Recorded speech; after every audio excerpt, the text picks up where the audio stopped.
Students good evening. Last असी topic कर रहे सीगा गुडविल का। मैं उम्मीद करदा कि जोड़ा कुछ गुडविल का पहला करवा दिता गया है आप जी नूं अच्छी तरह नाल समझ आ गया होना है। अज असी methods of valuation of goodwill करांगे जी। की करांगे जी? Methods of valuation of goodwill. Goodwill ਨੂੰ ਵੈਲਿਊਏਟ ਕਰਨ ਦੇ ਕਿਹੜੇ-ਕਿਹੜੇ ਤਰੀਕੇ ਹਨ, ਕਿਹੜੇ-ਕਿਹੜੇ ਮੈਥਡ ਹਨ। ਸਟੂਡੈਂਟਸ ਗੁਡਵਿਲ ਨੂੰ ਵੈਲਿਊਏਟ ਕਰਨ ਦੇ ਜਦੋਂ ਮੈਥਡ ਦੀ ਅਸੀਂ ਗੱਲ ਕਰਦੇ ਹਾਂ ਤਾਂ ਸਭ ਤੋਂ ਪਹਿਲਾ ਮੈਥਡ ਹੈ ਜੀ ਐਵਰੇਜ प्रॉफिट मैथड। ठीक है जी, नाल नोट करते जाओ। दूसरे नंबर पे है super profit method. Super profit method my dear students. Third number पे है capitalisation method. Capitalisation method. These are three methods to calculate the value of goodwill. Goodwill ਦੀ ਕੀਮਤ ਨੂੰ ਨਿਰਧਾਰਤ ਕਰਨ ਦੇ ਲਈ ਤਿੰਨ ਤਰੀਕਿਆਂ ਨੂੰ ਦੇ ਨਾਲ ਕੀਤੀ ਜਾਂਦੀ ਹੈ। ਤਿੰਨ ਮੈਥਡ ਨੇ। ਇਸ ਨੂੰ ਐਵਰੇਜ ਪ੍ਰੋਫਿਟ ਔਸਤ ਲਾਭ ਮੈਥਡ ਕਹਿੰਦੇ ਆ। ਇਸ ਨੂੰ ਅਸੀਂ ਸੁਪਰ ਲਾਭ मैथड कहते हैं। और कैपिटल असी पूंजी नाल जोड़ते हैं, पूंजीगत capitalisation method. These are three methods to calculate average profit method, super profit method and capitalisation method. Goodwill बड़ा ही इंपोर्टेंट चैप्टर है। इस दे विचों अक्सर ही 1 नंबर का क्वेश्चन, 2 नंबर का, 4 नंबर का, 6 नंबर का कोई ना कोई क्वेश्चन जरूर आ जाता है। 4 नंबर का अक्सर आता है, 2 नंबर का भी आता है, 1 नंबर का भी आता है। तो बड़ा आसान ये वाला चैप्टर है और आप जी ने इसनों ध्यान नाल करना है। मैं उम्मीद करता कि तुसी इसनों वधिया तरीके नाल करोगे जी। बड़ा ही आसान है। Super profit method, capitalisation method, average method. Today we will discuss average method. पहला मैथड लांगे जी एवरेज मैथड लैके असी एक क्वेश्चन करने की कोशिश करांगे। एवरेज मैथड दे विच साडे साल दिते होणगे, असी उन्हां दी एवरेज निकाल के उसनूं करन दी कोशिश करांगे जी। साढ़े कोल पिछले 5 सालों के प्रॉफिट दिते हुए ने। असी इत्थे ईयरस लिखांगे, उनके सामने अमाउंट लिखांगे, अमाउंट रुपीस। तो बेटा जी ईयर के सामने 2013-14, 2014-15, 2015-16, 2016, 17, 2017 एंड 18। और इन्हों के सामने अमाउंट है साढ़े कोल सपोज ए 4 लाख, ए 5 लाख, ए 6 लाख, ए साढ़े कोल सपोज 8 लाख है जी, ते ये सपोज 7 लाख। ये साढ़े कोल 5 सालों के प्रॉफिट दिते हुए ने। सानू कहता है कि calculate goodwill, calculate goodwill of the firm, of the firm, of the firm on the basis of 3 years purchase, 3 years purchase of the average profit of last 5 years. हुण बेटा जी साडे कोल 5 सालां दा 1 2 3 4 5 ईयर्स का सानू प्रॉफिट गिवन है। 5 सालां दे profit ते सानू average method राही गुडविल कैलकुलेट करन लई क्या गया है जी। सारा तो पहला असी लिखांगे total profit of last 5 years. की लिखांगे जी, सॉल्यूशन दे विच लिखांगे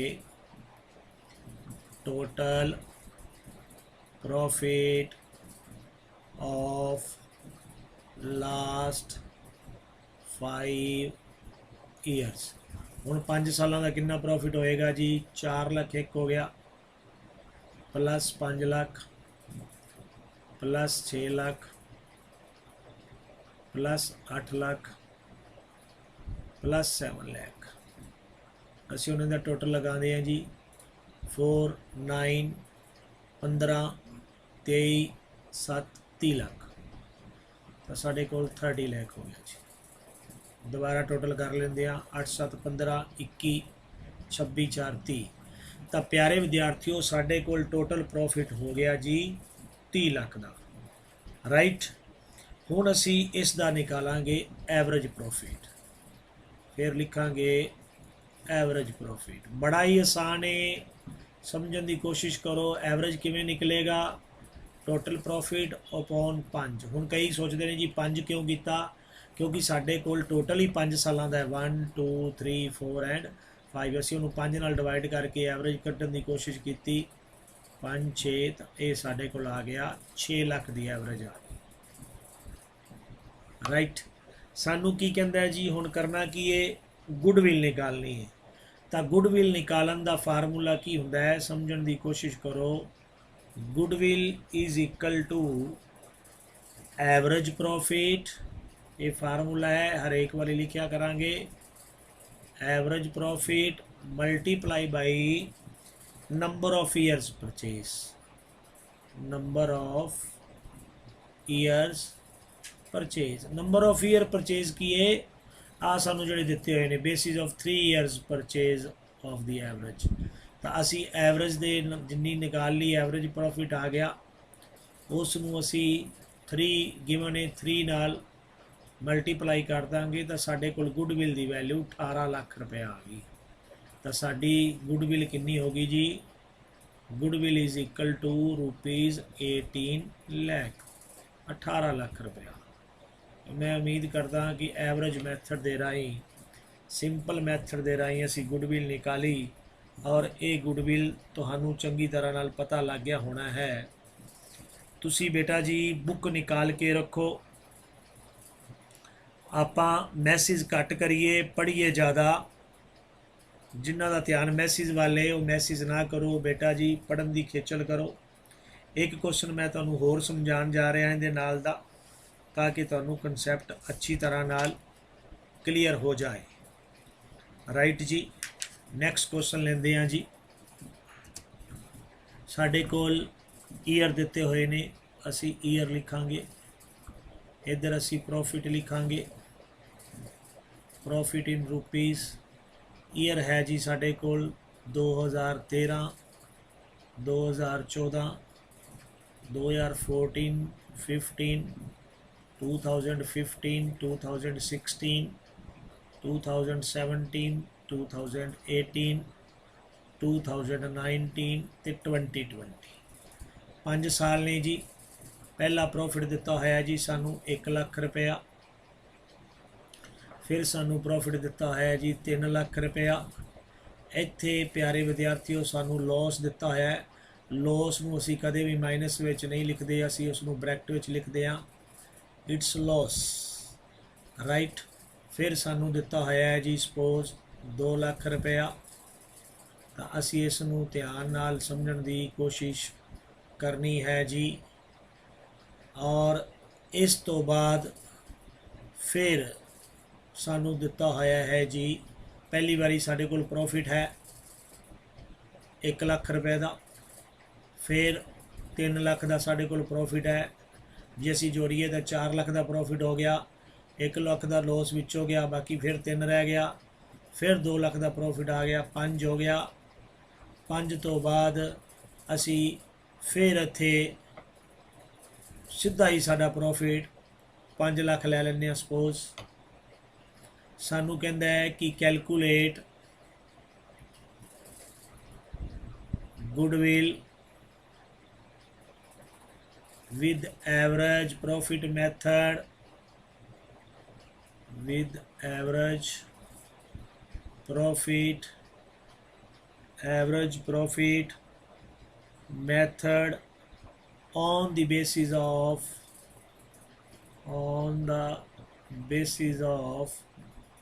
3 years, on the base 3 years purchase of average profit, purchase of average profit, it is already given। दोबारा लिखने की सानू की लोड़ नहीं।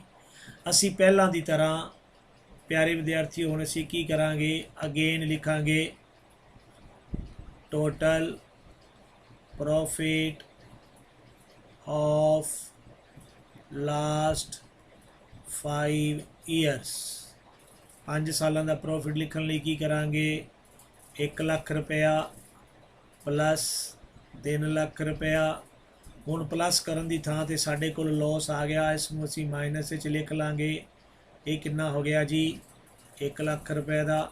इनू चाहे असीं माइनस पा दईए चाहे ब्रैकेट पा दईए, बैटर है कि असीं इस नूं ब्रैकेट विच लिखांगे।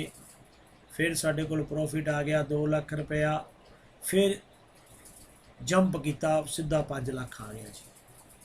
हुण प्यारे विद्यार्थियों असीं की करांगे, जदों इसका टोटल करांगे 1 लाख ते 3 लाख 4 लाख, 4 ते 2 6 ते 5 11 लाख विचों 1 साल जिहड़ा लॉस है उसनूं माइनस कर देना। ध्यान रखना है तां ही कराया गया है कि लॉस नूं असीं नहीं लैना। तो साडे कोल टोटल प्रॉफिट कितना आ गया, 10 लाख रुपया। मैं उम्मीद करदा कि ये गल समझ आ गई है। इस तो बाद असीं निकालांगे जी एवरेज प्रॉफिट। तो प्यारे विद्यार्थियों एवरेज प्रॉफिट निकालने लिए की किया जाएगा, 10 लाख अपॉन 5 सालों का है, इस वास्ते 5 नाल डिवाइड करके साढ़े को एवरेज आ गई 2 लाख। इस तो बाद असी फार्मूला लिखना है, फार्मूला हरेक वाली लिखना है। फिर उस तो बाद उनदे विच वैल्यूज पुट कीतियां जांदियां ने। Goodwill is equal to average profit. ध्यान नाल समझ लो कि 2 या 4 नंबर का बड़ा ही आसान है, कुछ नहीं करना, एवरेज निकाल के मल्टीप्लाई करना है number of years purchase, number of years purchase बिल्कुल लास्ट दे नाल दा। हुण असीं एवरेज प्रॉफिट कितना निकालिया सी 2 लाख, और सानू गिवन है किन्ने नाल करना है ईयर्स परचेज 3 लाख नाल। तो 3 नाल मल्टीप्लाई करता तो प्यारे विद्यार्थियों साडी गुडविल की वैल्यू कितनी आ गई, 6 लाख। ये वाली स्टेटमेंट तां लई गई कि इहदे विच एक साडे कोल लॉस सी, लॉस नूं माइनस करना हुंदा है। बस असीं इत्थे ये ही सीखना चाहते सी, इस तो ज़्यादा कुछ होर सीखना नहीं चाहते सी। मैं उम्मीद करदा कि अज आपां गुडविल वाला पहला मैथड शुरू किया है, उसका नाम है एवरेज प्रॉफिट मैथड।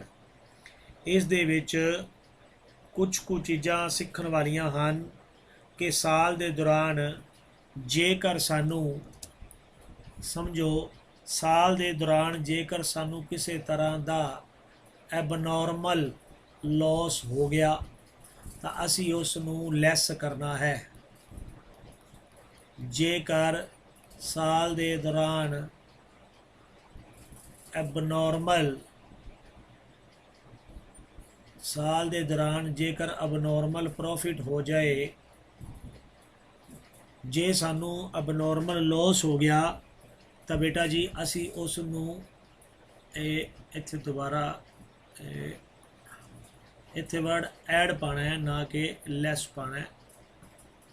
उसनूं ऐड करना है। जे अबनॉर्मल प्रॉफिट हो गया तो असी उसनूं लैस करना है। किवें करना है मैं तुहानूं समझाउण दी कोशिश करदा हाँ कि सपोज साडे कोल 1 साल दे विच अचानक साडी फैक्ट्री दे विच साडी फर्म दे विच ਅੱਗ ਲੱਗ ਗਈ, ਠੀਕ ਹੈ ਜੀ। ਫਾਇਰ, ਅੱਗ ਲੱਗਣ ਦੇ ਨਾਲ ਸਾਡੇ ਕੋਲ 70,000 ਦਾ ਲਾਸ ਹੋ ਗਿਆ। 70,000 ਦਾ ਜਦੋਂ ਸਾਡੇ ਕੋਲ ਲਾਸ ਹੋਇਆ ਤਾਂ ਸਾਡੇ ਕੋਲ ਉਸ ਸਾਲ ਮੰਨ ਲਓ 5 ਸਾਲਾਂ ਦੇ ਪ੍ਰੋਫਿਟ ਸੀ। ਸਮਝਣ ਦੀ ਕੋਸ਼ਿਸ਼ ਕਰੋ, 2013, 2014, 2015, 2000 ਇੱਥੇ 14 ਲਿਖਿਆ ਹੋਇਆ, 14, 15, 2015, 2016, 2016, 2017, 2017, 2018। ਸਪੋਜ਼ ਇੱਥੇ ਸਾਡੇ ਕੋਲ ਇੱਕ ਸਾਲ 40,000 ਪ੍ਰੋਫਿਟ ਹੋਇਆ, ਇੱਥੇ 60,000 ਪ੍ਰੋਫਿਟ ਹੋਇਆ, ਇੱਥੇ ਸਾਡੇ ਕੋਲ 20,000 ਦਾ ਲਾਸ ਹੈ, ਇੱਥੇ ਸਾਡੇ ਕੋਲ 50,000 ਦਾ ਪ੍ਰੋਫਿਟ ਹੈ, ਅਗੇਨ 50,000 ਦਾ ਪ੍ਰੋਫਿਟ ਹੈ। ਹੁਣ ਹੋਇਆ ਕਿ 2015-16 ਦੇ ਦੌਰਾਨ ਅਚਾਨਕ ਫੈਕਟਰੀ ਦੇ ਵਿੱਚ ਅੱਗ ਲੱਗ ਗਈ। ਅੱਗ ਲੱਗ ਗਈ ਤੇ ਅੱਗ ਲੱਗਣ ਦੇ ਨਾਲ ਸਾਡਾ 70,000 ਦਾ ਨੁਕਸਾਨ ਹੋ ਗਿਆ। ਇਸ ਨੁਕਸਾਨ ਨੂੰ ਅਸੀਂ ਐਬਨੋਰਮਲ ਲਾਸ ਕਹਾਂਗੇ ਪਿਆਰੇ ਵਿਦਿਆਰਥੀਓ। ਇਸ ਨੂੰ ਕੀ ਕਹਾਂਗੇ? ਐਬਨੋਰਮਲ। ਅੱਗ ਹੁਣ ਹਰੇਕ ਸਾਲ ਤਾਂ ਲੱਗਦੀ ਨਹੀਂ। ਅੱਗ ਲੱਗਣਾ, ਫਲੱਡ ਆ ਜਾਣਾ, ਕੁਦਰਤ ਦੀ ਕਰੋਪੀ ਆ ਜਾਣਾ, ਇਹ ਇਨਸਾਨ ਦੇ ਵੱਸ ਵਿੱਚ ਨਹੀਂ ਹੁੰਦਾ। ਜਦੋਂ ਅਚਾਨਕ ਸਾਡੀ ਫੈਕਟਰੀ ਵਿੱਚ ਅੱਗ ਲੱਗ ਗਈ, ਉਸ ਸਾਲ ਸਾਨੂੰ 20,000 ਦਾ ਲਾਸ ਹੋਇਆ। ਜਦੋਂ ਕੋਈ ਅਬਨੋਰਮਲ ਲਾਸ ਹੋ ਜੇ ਤਾਂ ਅਸੀਂ ਉਸ ਅਬਨੋਰਮਲ ਲਾਸ ਨੂੰ ਉਸ ਸਾਲ ਵਿੱਚ ਐਡ ਕਰ ਦੇਣਾ ਹੈ ਤੇ ਐਕਚੁਅਲ ਦੇ ਵਿੱਚ ਫਿਰ 50,000 ਦਾ ਪ੍ਰੋਫਿਟ ਹੋ ਗਿਆ। ਆ ਮਾਈਨਸ ਹੈ, ਆ ਚੀਜ਼ ਮਾਈਨਸ ਹੈ। ਜਦੋਂ ਅਸੀਂ 70,000 ਦੇ ਪਲੱਸ ਵਿੱਚੋਂ 20,000 ਮਾਈਨਸ ਕਰਾਂਗੇ ਤਾਂ 50,000 ਪਲੱਸ ਰਹਿ ਜਾਏਗਾ। ਤਾਂ ਇਸ ਵਾਸਤੇ ਸਾਡੇ ਕੋਲ ਉਸ ਦਿਨ 50,000 ਉਸ ਸਾਲ ਵਿੱਚ ਉਲਟਾ ਪ੍ਰੋਫਿਟ ਹੋਏਗਾ। ਮੈਂ ਤੇ ਕਨਸੈਪਟ ਇੱਕ ਕਲੀਅਰ ਕਰਨਾ ਚਾਹੁੰਦਾ ਕਿ ਸਟੇਟਮੈਂਟ ਦੇ ਵਿੱਚ ਜੇਕਰ ਅਬਨੋਰਮਲ ਲਾਸ ਆ ਜੇ ਤਾਂ ਉਸ ਨੂੰ ਹਮੇਸ਼ਾ ਐਡ ਕਰਨਾ ਹੈ, ਜਿਵੇਂ ਮੈਂ ਕੀਤਾ ਹੈ। ਜੇਕਰ ਕੋਈ ਅਬਨੋਰਮਲ ਪ੍ਰੋਫਿਟ ਆ ਜੇ, ਅਚਾਨਕ ਕੋਈ ਸਾਨੂੰ ਟੈਕਸ ਰਿਫੰਡ ਆ ਗਿਆ, ਸਪੋਜ਼ 17-18 ਦੇ ਵਿੱਚ ਟੈਕਸ ਰਿਫੰਡ ਆ ਗਿਆ, ਅਨਐਕਸਪੈਕਟਿਡ ਟੈਕਸ ਦੀ ਕੋਈ ਰਿਫੰਡ ਆ ਗਈ ਜਾਂ ਕਿਸੇ ਤਰ੍ਹਾਂ ਦਾ ਕੋਈ ਹੋਰ ਸਾਨੂੰ ਅਨਐਕਸਪੈਕਟਿਡ ਪ੍ਰੋਫਿਟ ਹੋ ਗਿਆ ਤਾਂ ਉਸ ਪ੍ਰੋਫਿਟ ਨੂੰ ਫਿਰ ਲੈਸ ਕਰ ਦਈਦਾ। ਸਪੋਜ਼ ਇੱਥੇ 10,000 ਦਾ ਅਨਐਕਸਪੈਕਟਿਡ ਟੈਕਸ ਰਿਫੰਡ ਆ ਗਿਆ ਤੇ ਫਿਰ ਉਸ ਸਾਲ ਅਸੀਂ ਪ੍ਰੋਫਿਟ 40,000 ਲਾਂਗੇ, 50,000 ਨਹੀਂ ਲਾਂਗੇ। ਇਹ ਟੌਪਿਕ ਨੂੰ ਕੱਲ ਮੈਂ ਫਿਰ ਤੁਹਾਨੂੰ ਦੁਬਾਰਾ ਸਮਝਾਵਾਂਗਾ। ਤੁਸੀਂ ਸਾਰਿਆਂ ਨੇ ਇਸ ਲੈਕਚਰ ਨੂੰ ਕੱਲ ਦੁਬਾਰਾ ਅਟੈਂਡ ਕਰਨਾ ਹੈ, ਇਸ ਨੂੰ ਛੋੜਨਾ ਨਹੀਂ। ਮੇਰੀ ਤੁਹਾਨੂੰ ਸਾਰਿਆਂ ਨੂੰ ਸਲਾਹ ਹੈ ਕਿ ਲੋਕਡਾਊਨ ਦੇ ਦੌਰਾਨ ਤੁਸੀਂ ਮੈਕਸਿਮਮ ਜਿੰਨੇ ਚੈਪਟਰ ਕਰ ਸਕਦੇ ਹੋ ਕਰ ਲਓ। ਇੱਕ ਚੈਪਟਰ ਆਪਾਂ ਕਰ ਲਿਆ ਹੈ, ਹੁਣ ਆਪਾਂ ਚੈਪਟਰ ਨੰਬਰ 2 ਸ਼ੁਰੂ ਕੀਤਾ ਹੋਇਆ ਹੈ ਜਿਸ ਦਾ ਨਾਮ ਗੁੱਡਵਿਲ ਹੈ। ਤੁਸੀਂ ਜੇਕਰ ਅਜੇ ਬੁੱਕਸ ਨਹੀਂ ਖਰੀਦੀਆਂ, ਜਲਦੀ ਬੁੱਕਸ ਖਰੀਦ ਲਓ। ਹੁਣ ਆਪਣੀ ਹਰ ਰੋਜ਼ ਰੈਗੂਲਰ 8 ਵਜੇ ਕਲਾਸ ਲੱਗਦੀ ਹੈ। ਜਿਹੜੇ ਸਟੂਡੈਂਟਸ ਗਰੁੱਪ ਵਿੱਚ ਸ਼ਾਮਲ ਹਨ, ਜੇ ਉਹ ਕਲਾਸ ਨਹੀਂ ਲਗਾ ਰਹੇ ਤਾਂ ਕਿਰਪਾ ਕਰਕੇ ਗਰੁੱਪ ਨੂੰ ਲੈਫਟ ਕਰ ਦੇਣ, ਐਵੇਂ ਗਰੁੱਪ ਨਾ ਭਰ ਕੇ ਰੱਖੋ। ਸੈਕਿੰਡ, ਮੇਰੀ ਤੁਹਾਨੂੰ ਸਾਰਿਆਂ ਨੂੰ ਸੁਜੈਸ਼ਨ ਹੈ ਮਾਈ ਡੀਅਰ ਸਟੂਡੈਂਟਸ ਕਿ ਰੋਜ਼ ਦਾ ਕੰਮ ਰੋਜ਼ ਕਰੋ, ਆਪਦੀਆਂ ਬੁੱਕਸ ਲੈ ਲਓ। ਜਿਨ੍ਹਾਂ ਨੇ ਅਜੇ ਮੇਰੇ ਚੈਨਲ ਨੂੰ ਸਬਸਕ੍ਰਾਈਬ ਨਹੀਂ ਕੀਤਾ, ਜਲਦੀ ਚੈਨਲ ਨੂੰ ਸਬਸਕ੍ਰਾਈਬ ਕਰ ਦਿਓ ਤਾਂ ਕਿ ਤੁਹਾਨੂੰ ਨਵੀਆਂ ਵੀਡੀਓਜ਼ ਮਿਲਦੀਆਂ ਰਹਿਣ। ਜਿੰਨਾ ਮੈਂ ਅੱਜ ਕੰਮ ਕਰਾਇਆ ਹੈ ਪਿਆਰੇ ਵਿਦਿਆਰਥੀਓ, ਇਸ ਕੰਮ ਨੂੰ ਆਪ ਜੀ ਨੇ ਨੋਟਬੁੱਕ ਦੇ ਉੱਪਰ ਜ਼ਰੂਰ ਕਰਨਾ ਹੈ ਔਰ ਬੁੱਕ ਦੇ ਵਿੱਚੋਂ ਵੀ ਇਸ ਦੇ ਨਾਲ ਦੇ ਕੁਐਸਚਨ ਕਰਨੇ ਹਨ।